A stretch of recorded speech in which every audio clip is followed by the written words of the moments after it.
Sintonizas Cuau Radio. Transmitimos desde Universidad Cuauhtémoc, Aguascalientes. Cuau Radio, futuros posibles.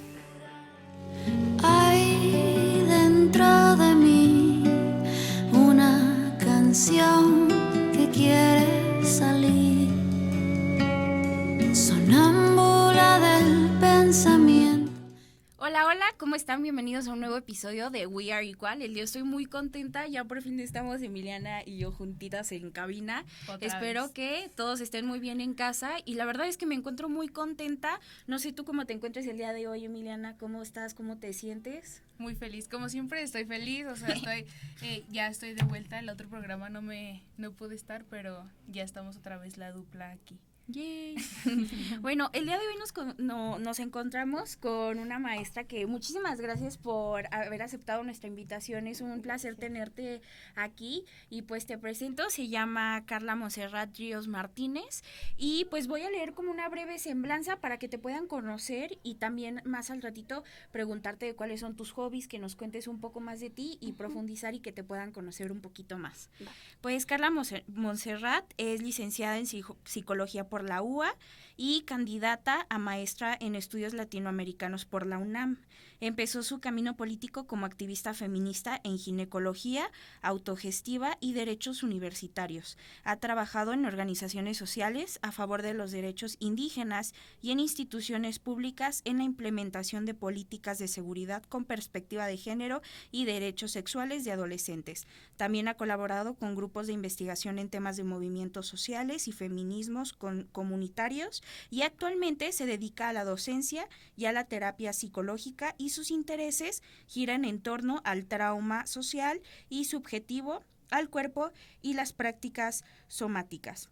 Ay, qué interesante. No, la verdad es que cuando pedí tu semblanza y la estaba leyendo, me pareció súper interesante lo amplio que es. Y obviamente yo creo que es poco de todo lo que has hecho y los conocimientos que has adquirido conforme a tu vida profesional, claro. Muchísimas gracias por aceptar nuestra invitación. No, pues muchas gracias por invitarme y me encanta siempre compartir espacios con las y los alumnos porque uno aprende un montón. Entonces, sí, gracias. No, muchísimas gracias. Pues no sé si nos quieras contar un poco de ti para que te conozcan un poco más los que nos están oyendo en casita o en donde estén. Ok, ¿y qué les gustaría? Como que pues no sé, algo de tus hobbies. Ajá. O tú qué opinas de mí. ¿Por qué psicología? Okay. Sí, está interesante. Bueno, yo elegí, había entrado primero a la carrera de Ciencias Políticas y Administración Pública, ¿no? Como que el tema de la política siempre me había interesado un montón. Y cuando entré, el primer semestre hubo materias que yo dije, no puede ser esto, sobre todo las que tenían que ver con administración pública, ¿no? Me acuerdo que un profesor me hizo leer a Norberto Bobbio y yo lloraba así, me limpiaba las lágrimas con la copia. Y yo dije, no va a ser posible que yo gaste como toda mi vida en esto no me gusta, ¿no? O sea, me gustaban muchísimo las materias, por ejemplo, la de historia de las ideas políticas, filosofía, todas esas materias me llamaban un montón la atención, pero las otras de administración yo decía, Dios mío, no. Y pues, o sea, me salí, ¿no? Solo dejé de ir. Está bien chida la anécdota porque un día dije, no, ya no voy a ir a la universidad. Entonces yo me salí de mi casa, mis papás creían que me iba a la universidad, pero yo cotorreaba. O sea, yo me iba a cotorrear. Hasta que un día estaba en el Starbucks de Altaria. Sí. Y estábamos mi amiga y yo así, bien campechanas, y en eso veo pasar a mi papá. Y mi papá me toca el vidrio así, y yo. Y mi papá así como de, ¿y tú qué? Y yo. Y me dice, te veo en la casa. Y yo, no manches, no. Bueno, no, ahí sí hablaron mis papás conmigo y me dijeron que, o sea, que estaba súper chido si no me gustaba, sí, pero que no querían que fingiera, ¿no? O sea, que tomara la decisión, que me saliera y que buscara qué rollo, ¿no? Y pasaron ahí cosas interesantes, porque, me dijeron, la otra cosa es que, pues, si si ya te diste de baja, no te queremos aquí en la casa como desquiacerada, ¿no? Búscate un hobby, o búscate un trabajo, o búscate algo que más o menos también te vaya ayudando a pensar qué rollo con tu vida. Claro. Y yo nadaba, era nadadora, y como que se me hizo fácil ir a buscar trabajo a las albercas, ¿no? Entonces, entré de instructora de natación para bebés. Y fue súper loco como trabajar con los bebés en el agua, como experimentar cómo iban aprendiendo, cómo se iban apegando, por ejemplo, a mi figura, cómo pues les cambiábamos lo terrestre, o sea, como caminamos normalmente, al agua, ¿no? Sus sensaciones. Era súper loco todo lo que estaba yo viviendo Sí. y era muy interesante. Entonces, como con esa intriga también en mi cabeza, empecé como a pensar, y siempre me gustaron las ciencias sociales, siempre, siempre, siempre. Entonces, pero mis papás son médicos y siempre me habían dicho así como de, es que en algún momento te vas a arrepentir si no agarras medicina porque tienes todo. Y como que esa sentencia así pesaba en mi cabeza un montón, ¿no? Entonces yo estaba así revisando las carreras y vi que, bueno, o sea, como que me llamaba mucho la atención sociología, pero estaba esta sentencia. Y si después te arrepientes, otra vez empezar de cero, no sé qué. Entonces dije, bueno, no, ya sé, voy a agarrar psicología, ¿no? Porque el programa de psicología era como micha y micha. Había, por ejemplo, bases sociales del comportamiento. Y había otra que decía morfología del sistema nervioso, ¿no? Entonces yo dije, bueno, esta está como campechana, como que si quiero lo médico, pues me voy por las neurociencias, y si quiero lo social, pues me voy como por estas otras. No entendía yo nada en ese momento, pero yo decía, pues esta se ve de acá y esta se ve de acá. Y por eso, o sea, realmente por eso fue, ¿no? Como que dije, bueno, pues este está en medio de los dos. Y que hasta la fecha es algo que amo mucho de la psicología, ¿no? Que justo está ahí en medio de estas dos pues sí, es como el ser humano, como ser psíquico, ¿no? No va a ningún lado sin una materia orgánica, ¿no? Que podríamos decir cerebro, médula espinal, nervios, pero también cuerpo, ¿no? Órganos. No puede ser sujeto sin toda esta base biológica, y no puede convertirse sujeto sin un vínculo, una persona que lo cuide, una persona que le preste palabras, que le enseñe a nombrar sus sensaciones. Y que claro, estos nombres siempre van a estar marcados por la cultura, ¿no? O sea, cuando nosotros decimos, mira qué bonita es ella, no lo decimos al aire, no lo decimos como en función de un montón de códigos culturales y estéticos que corresponden a un momento y a un tiempo histórico, ¿no? Entonces esto hasta la fecha es algo que adoro muchísimo de mi formación. Por mucho tiempo dejé las neurociencias, ¿no? Y las bases como biológicas, y me fui completamente, como dice mi CV, a toda la parte cultural, a la parte política, porque siempre me interesó lo político, y ya poco a poco lo he podido integrar, ¿no? Que es lo que en la teoría crítica se conoce como micropolítica, ¿no? Las formas de jerarquía y de poder que existen en las relaciones vinculares chiquitas, ¿no? O sea, incluso en mamá e hijo o mamá e hija, hay una micropolítica, ¿no? Hay alguien que ocupa un puesto jerárquico superior, ¿no? O incluso en esposa y esposo, novia y novio. Hay siempre como hay una tensión de poder, de jerarquía. A eso es a lo que llamamos micropolítica, y que es algo también de lo que me apasiona un montón. Y poco a poco estoy regresando a las neurociencias. Ay, súper interesante.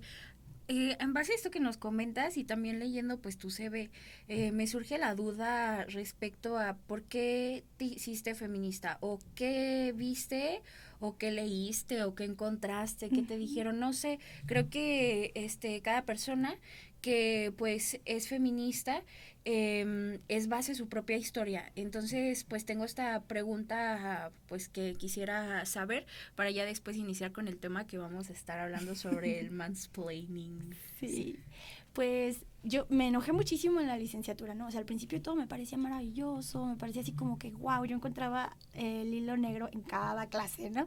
Uh-huh. Pero llegó un momento en el que ya iba como por ahí de séptimo, no, es que eran semestres, pues no sé, pero ya me faltaban 2, 3 semestres tal vez por graduarme, y yo ya estaba harta de los profesores, harta de los contenidos. Yo decía, ya es que no me estás diciendo nada nuevo, ¿no? O sea, estaba ya muy fastidiada, y por suerte pedí mi intercambio. Bueno, yo quería hacer un verano de investigación con un doctor, un investigador de Michoacán, que él estudia temas políticos, ¿no? En el comportamiento.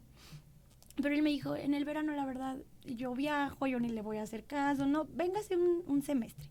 Entonces dije, bueno, pues voy a pedir un intercambio, y me fui para allá, ¿no? Entonces me fui a Michoacán, y yo llegué, y en cuanto yo llegué, voy a la primera semana de clases y toman la universidad.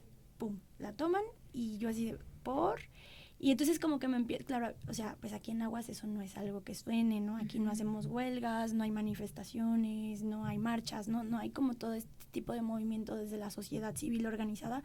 Es muy difícil verlo, ¿no? Siempre tienden a ser acaparados por los partidos políticos y así. Entonces para mí era nuevísimo, para mí era súper nuevo. Y yo decía, ¿cómo? ¿Cómo que los estudiantes pueden, o sea, solo así cerrar la universidad? Y cómo que pueden exigirle al rector, y, o sea, como para mí fue como, wow, un estallido, ¿no?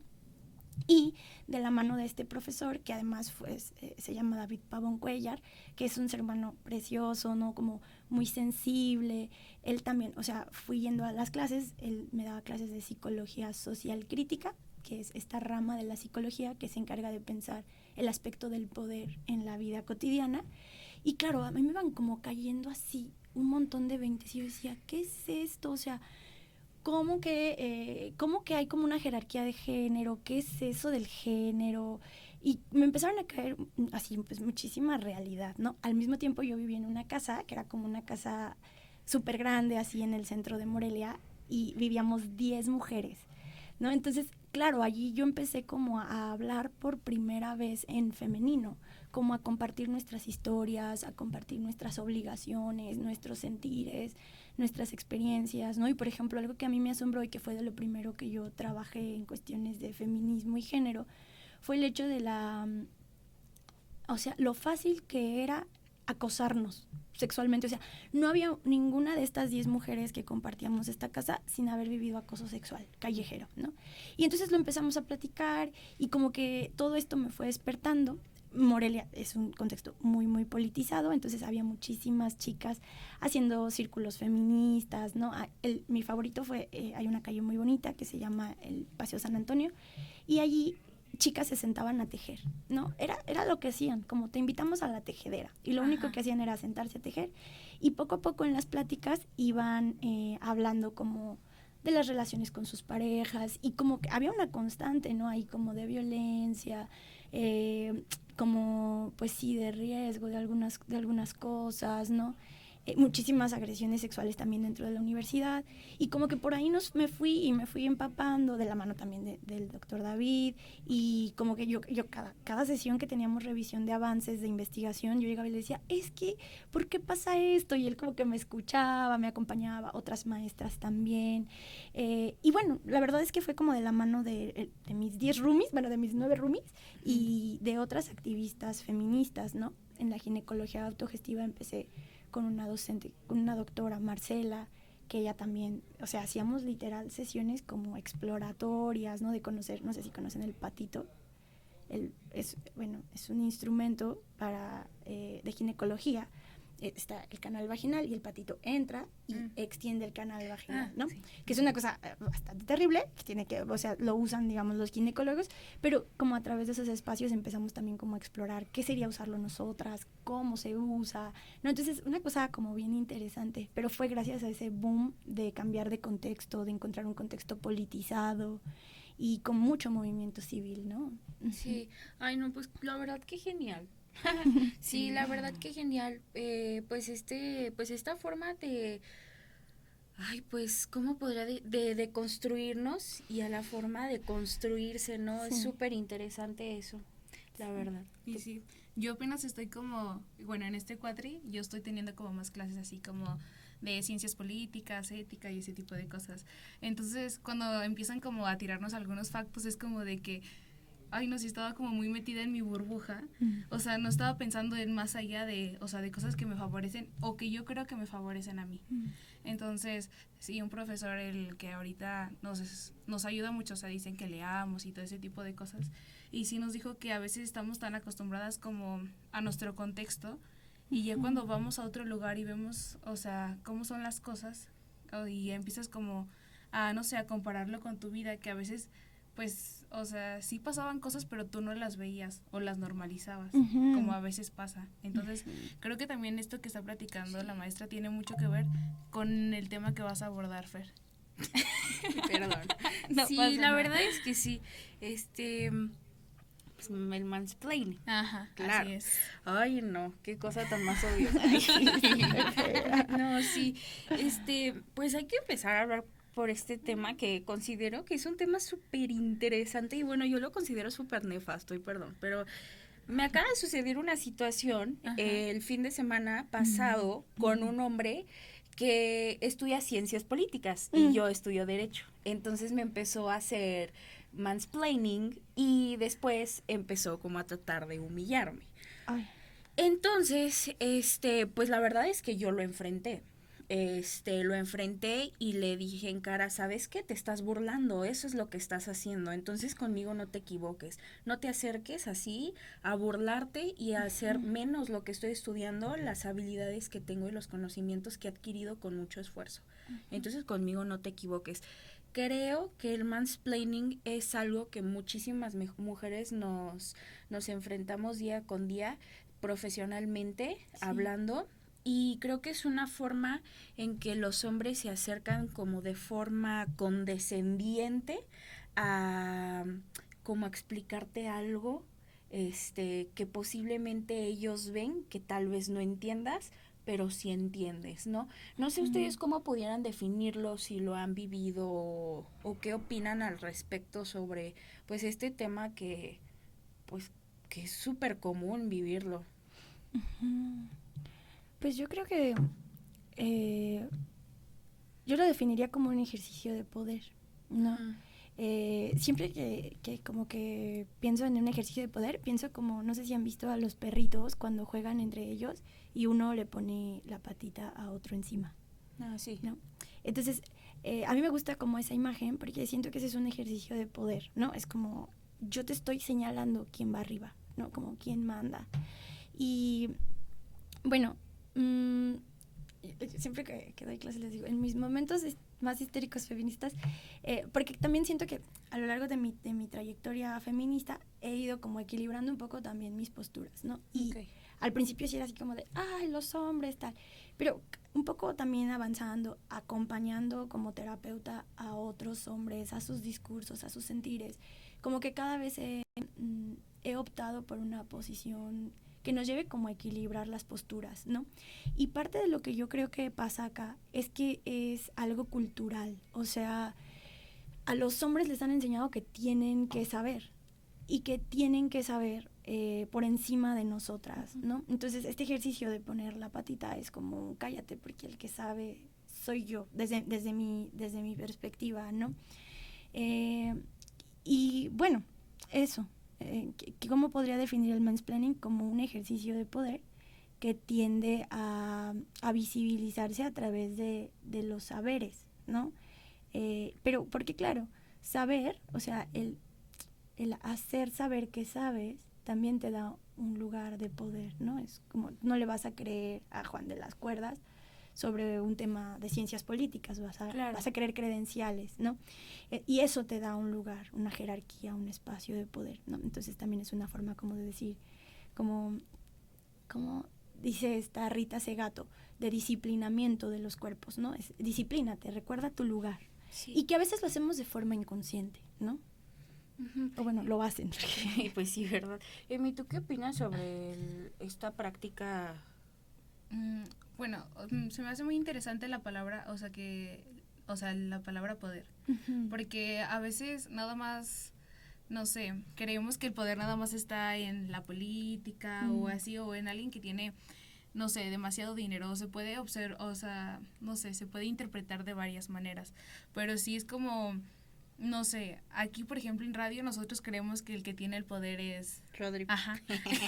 Entonces, creo que, o sea, ocasiona, hablando de los temas que hemos estado abordando, igual como el estar acostumbradas a algo y creemos de que, bueno, es que así es, o sea, lo normalizamos y decimos, bueno, es que él es el que tiene el poder, o sea, pero pues no, o sea, ahorita creo que somos generaciones que estamos tratando como de, no sé, estar un poco afuera del caparazón, tratar de, o sea, buscar respuestas de muchas cosas que creo que todavía ni siquiera hay una respuesta, porque sabemos que la verdad pues es como subjetiva. Entonces siento que, o sea, en este tema hay, pasa mucho en cualquier ámbito, o sea, en el trabajo, en la escuela, en la casa, en cualquier lado. Entonces creo que, y más en derecho, o en esa área, Siento Sí. que es como, está acostumbrado como a que cierto género tiene el poder, vaya. Ujú. Y pues ahorita están pasando muchas cosas, por ejemplo, pues está apenas, o sea, iniciando la primera presidenta, pues aquí en Aguascalientes que tenemos gobernadoras y muchas cosas, pero también, o sea, hay un sinfín de personas que tienen, o sea, que están en estos trabajos, por ejemplo, hay magistrados, senadoras y todo ese tipo de cosas, y siento que a veces como que no se valora, pero como creemos que cierto personaje es el que tiene que tener el poder, es como de que a veces, bueno, mientras yo pueda estar aquí, no importa que él sobrepase de mí, pero creo que es importante como el darnos cuenta.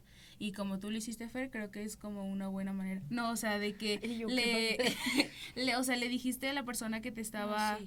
o sea, Sí, estaba enfrentarlo. sobrepasando, su poder hacia ti, o sea, marcaste ese límite, Sí. como de que, oye, Creo que es, ¿cómo podemos, bueno, como psicóloga y que tienes muchos conocimientos sobre esto, cómo podemos detener este tipo de forma que se acerca como un varón, de forma como condescendiente o hasta, pues siento que el mansplaining a veces puede ser como de una forma ruda y a veces de una forma tierna, pero se puede ver de muchísimas maneras. Sí. ¿Cómo podemos detener como este tipo de acercamientos de la forma como más respetuosa con un hombre? Ujú. Yo creo que, bueno, o sea, me haces la pregunta y yo te contestaría tal cual en mi experiencia, no lo sé. No, porque, o sea, incluso en este momento de mi desarrollo profesional, todavía me peleo con esto, ¿no? A diario, o sea, Sí. y todavía me peleo con acercamientos que no serían del todo correctos, ¿no? O Ujú. que serían así como que dirías, bueno, a ver si a lo Sí, mejor te ve tu claro. esposa diciéndome así, no le gustaría, ¿no? Ujú. Entonces, la verdad es que no lo sé. Lo que sí creo es que no necesariamente tenemos que ser educadas, Ok. ¿no? O sea, porque claro, es como, te están ofendiendo, pero además tienes que responder educadamente. Y yo creo que no necesariamente tenemos que ser educadas, pero sí creo que también es un problema. Creo que por eso también se tiene que hablar, ¿no? Porque, por ejemplo, en mi experiencia, cuando no eres todo lo educada posible del universo, también hay sanción, ¿no? Es que también hay tabla. Ay, sí. Y entonces puedo yo ser muy contundente y muy determinada y decirle, oye, si te estás dando o incluso ser sarcástica, ¿no? Que también yo suelo ser muy, o sea, mis chistes pues, pueden ser como muy oscurones, ¿no? Y decirle, no, pues gracias, me lo estaba perdiendo, ¿no? Y hacerlo también como regresarle un poco el quedar mal y así. Pero siempre hay castigo, sí, o se nos limita el acceso a ese puesto, o se nos limita el acceso a ese público, ¿no? Entonces también se vale decir, pues te contesto, dice mi abuelo, con un capotazo, ¿no? Así como, ay, gracias, me urgía saberlo, ¿no? Así, ay, o que también yo me he dado cuenta que es la mejor, al menos a mí, que no lo Sí. recomiendo, yo pienso que cada quien tiene que saber cómo hacerlo en su momento, Ajá. pero como un poco dejar en claro lo que yo sé y pasar el mansplaining, como decir, sí, yo me refería a este punto. Y poner mi punto sobre la mesa sin detenerme en la conducta, ¿no? Pero también va a haber veces que se tenga que enfrentar, ¿no? Yo pienso que cualquier forma que optemos, incluso el dejarlo pasar, porque no queremos las consecuencias sociales del castigo, de la exclusión, lo que sea, todas son válidas. Siempre y cuando no nos comamos el cuento de que el que sabe es él, ¿no? O sea, eso sí sería lo indispensable, bueno. Como, sí. no, o sea, yo también tengo conocimiento y yo también tengo algo que aportar aquí y tengo 1000 maneras de hacerlo respetar, ¿no? Pongo mi punto, además del tuyo, señalo que me estás peluceando mi punto, te hago una puya de vuelta, o sea, cualquier cosa para entrar al campo del juego es válida. Sí, claro, es validísima, ¿no? Pero sobre todo esa confianza de que lo que yo tengo que decir es importantísimo, tengo un montón de conclusiones que valen la pena y listo. Sí, claro. Emi, ¿tú quisieras decir algo respecto a eso? Porque... Pues, y es que ya nos están diciendo que ya, pero pues ya para más o menos, porque siento que sí estaría padre como una segunda parte, porque igual este tema es muy amplio y aparte no sé, y tenemos una grandiosa invitada, entonces no vamos a desaprovechar esa oportunidad. Entonces, pues ya para ir cerrando, creo que, ay no, es que hay muchas cosas en mi mente ahorita, es como de que, o sea, hay situaciones justo que digo, bueno, tal vez si quiero llegar como, no sé, a mi meta, tengo que aceptar tantito como eso. Entonces también ahí, o sea, en mi caso, como entra a veces como, no sé, mi ética, mi moral en ese tipo de cosas. Entonces es como, pero también, o sea, mis valores, o sea, porque se supone que me tengo que valorar primero yo misma, entonces no tengo que dejar como que me sobrepasen y que tengan ese poder sobre mí, el cual el poder lo tengo que tener, pues yo, de mí misma. Sí. Pues no sé si nos alcanza una palabra y una palabra para una hacer palabra y una la palabra. dinámica que te habíamos comentado hace rato, porque bueno, siempre lo hacemos. Sí. Bueno, a mí me gustaría empezar con la palabra mujer. Ay. Constructo social completamente negociable y del que nos podemos apropiar. Yo sé qué es ser mujer y yo me nombro a mí misma. Ay, qué bonito. Ay, wow. Sí. Wow. Y a ver, pues esta palabra que estuvimos utilizando mucho, poder. Poder. Ejercicio. El poder se ejerce, existe en tanto se puede ejercer. Y a más responsable seas del poder que ostentas, más cuidadoso de la vida del otro puedes ser. Ay, qué bonito. Y yo lo sentí como un poema.